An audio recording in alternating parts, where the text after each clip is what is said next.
Mark 3 years since the Gulf oil spill. It was April 20th, 2010, when 11 were killed after an explosion on an oil rig in the middle of the Gulf.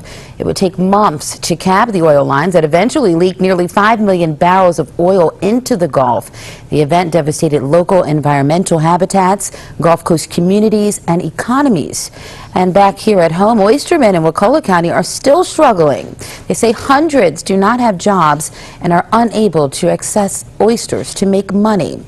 As WTXL's Brittany Jones tells us, they are now asking for help to bring the bays back. Getting the boat prepared for the main catch of the day, oysters.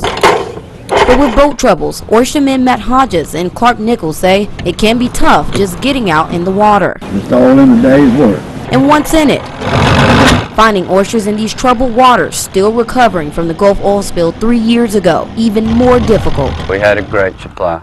That was the year I established my oyster business. Now that supply is drying out. The problem: oystermen are now prohibited from fishing in the Skipper Bay because of polluted water. So Hodges has to travel more than 100 miles to Apalachicola Bay every day. We got out there and by 3 o'clock we had 2.5 bags of oysters on the boat. And that equals negative $20 for that day. But after adding up the cost to buy the oysters on top of the gas money, this catch comes up empty. Now these oysters are the bread and butter for families in Wakulla County, but sadly all they can do is toss them back in the water. I feel like I'm not only going to fail my family, I'm going to fail these other oystermen. This bay is their livelihood. And if they don't work in this bay, they can't go different places and look for jobs because there are no jobs.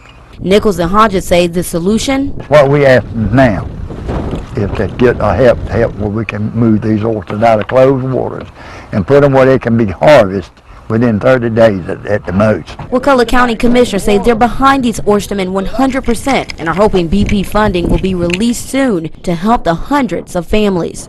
We have been forgotten. Now struggling. Putting my neck, my family on the line in hopes that somebody's going to come down here and bail us out. Just trying to stay afloat. Brittany Jones, WTXL, ABC 27, dedicated to you. Attorney General